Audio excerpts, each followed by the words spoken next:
वो वक्त भी आएगा, वो वक्त आएगा, वजारतें देने वाले वजारतें बांटेंगे, लेने वाला कोई नहीं होगा। वो दूर नहीं है वक्त, वो भी करीब है। वो वक्त आएगा, वजारतें देने वाले वजारतें बांटेंगे, लेने वाला कोई नहीं होगा। वो दूर नहीं है वक्त, वो भी करीब है।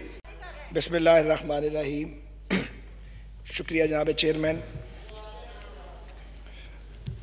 अभी एक फेडरल मिनिस्टर साहब ने तकरीबन 23 minute point of personal explanation पे बात की। बहरहाल मैं सिर्फ ये बात रिकॉर्ड पे ला रहा हूँ। जनाब वाला गुजारिश ये है कि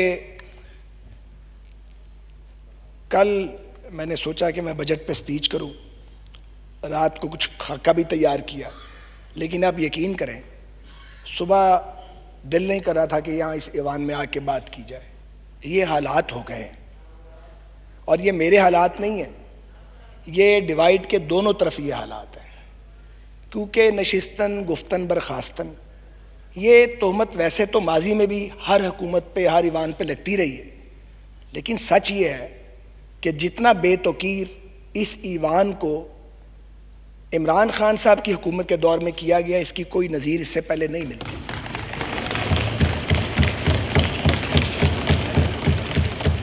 हम यहाँ ये दुरुस्त कहा, एक पीटीआई के किसी दोस्त ने भी ये बात की, मेरी बहन नफीसा शाह साहबा ने भी अभी बात की। हम यहाँ पे एक दूसरे के गिरेबान फाड़ने तो नहीं आते, एक दूसरे की बेइज्जती करने का मैंडेट लेके तो हम यहाँ नहीं आते। लोगों ने हमें इसलिए वोट तो नहीं दिया कि हम हर वक्त एक दूसरे के अंदर कीड़े डालें, कीड़े निकालें। तनकीद करनी चाहिए, तनकीद होनी चाहिए, लेकिन तनकीद तो तब करें जब कोई सुनने वाला हो, कोई बात पे अमल करने वाला हो, कोई तजवीज़ लेने वाला हो।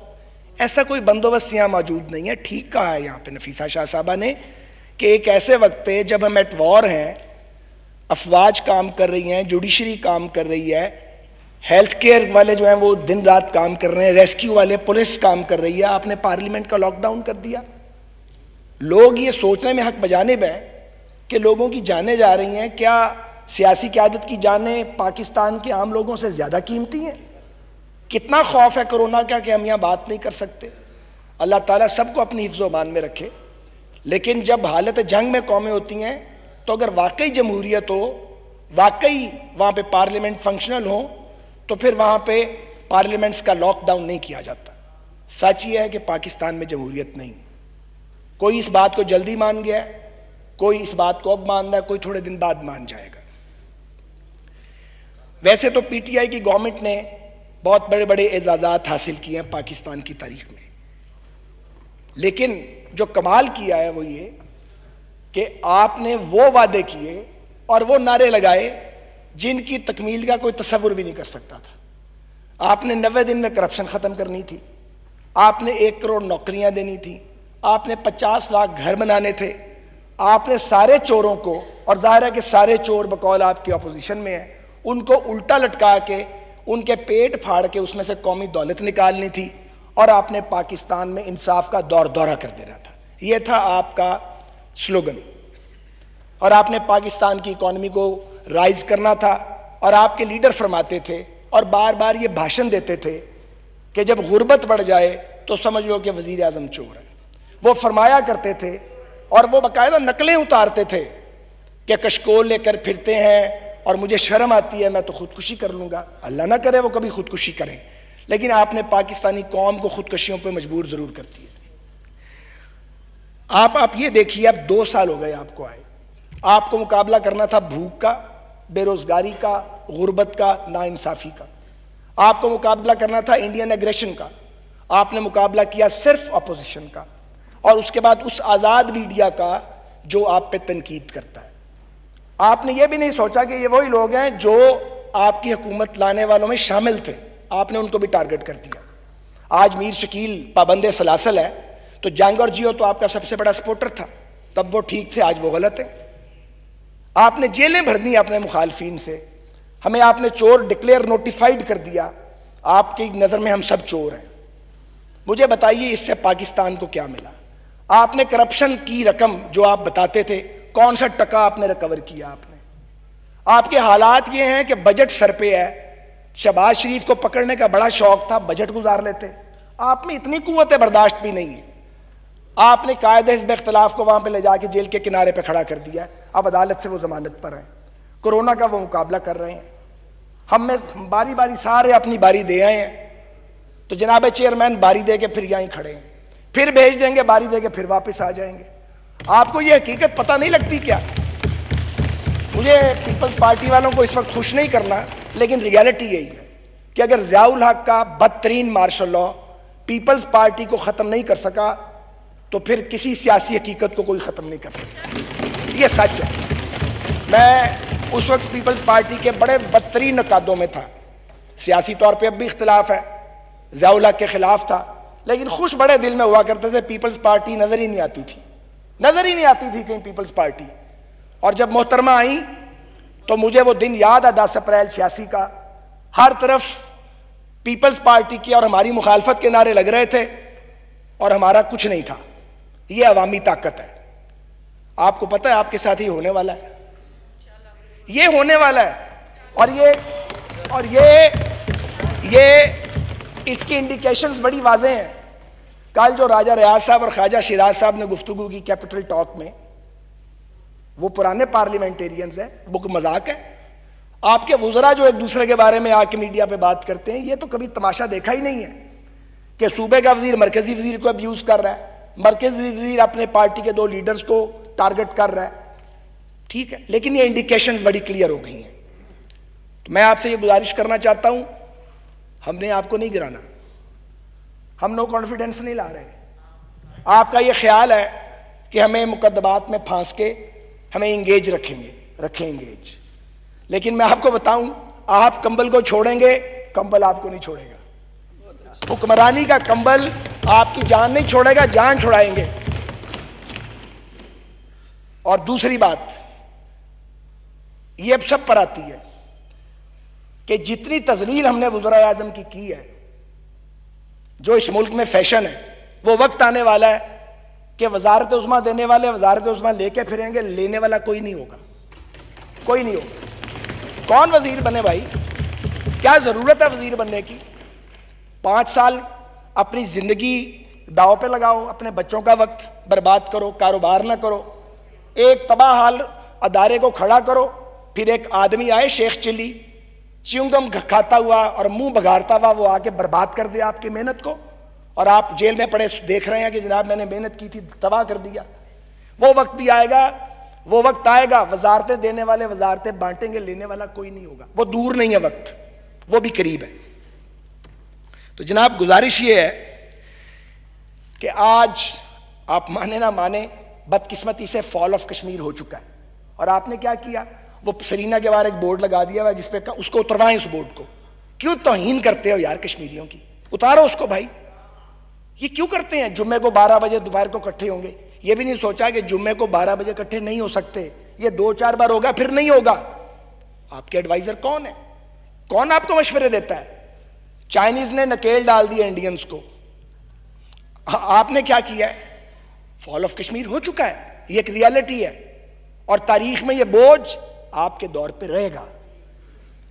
आगे बढ़िए। टिड्डी दल आया, कुछ चला गया, कुछ मर गया, कुछ ब्रीदिंग यहां पे होती रही, आप लोग सोए रहे। आप लोकेस्ट का मुकाबला ही नहीं कर सके, अरबों रुपए की फसलें में उजाड़ गया और आपने सारा काम अब एनडीएमए के सुपुर्द कर दिया है।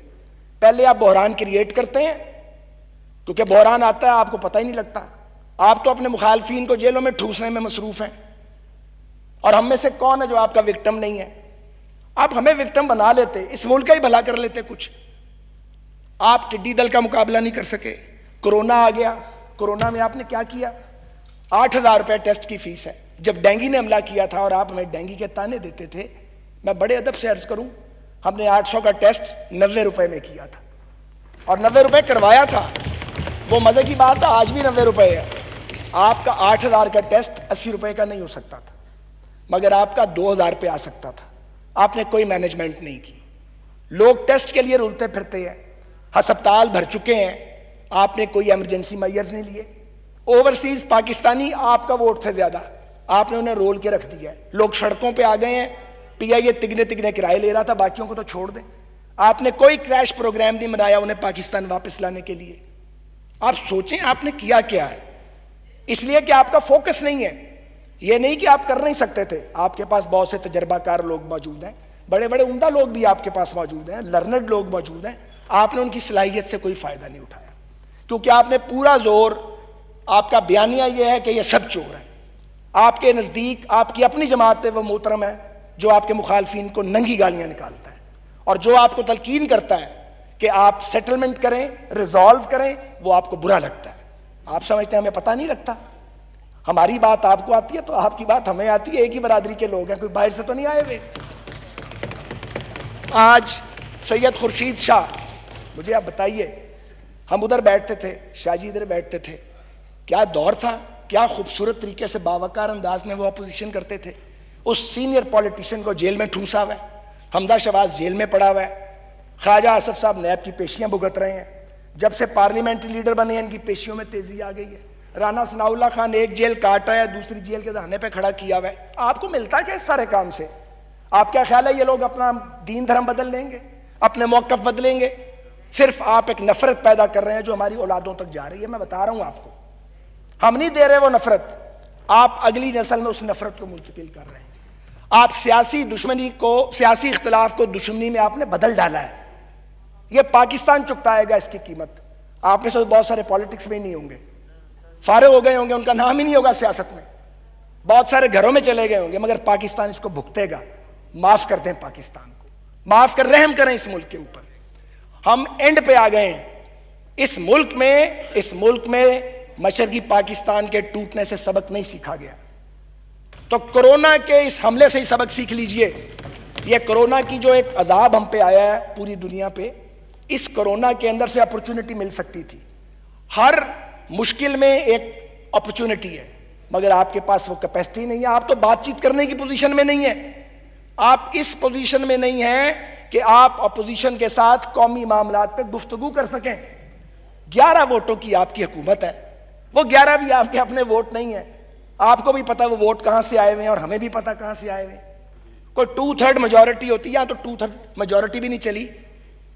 2/3 मेजॉरिटी का जो यहां हशर हुआ था वो भी तारीख का हिस्सा है। आप किस गलतफहमी का शिकार हैं? मैं आपसे सिर्फ ये अर्ज करना चाहता हूं कि फॉल ऑफ कश्मीर के बाद फॉल ऑफ इकोनॉमी हो चुका है।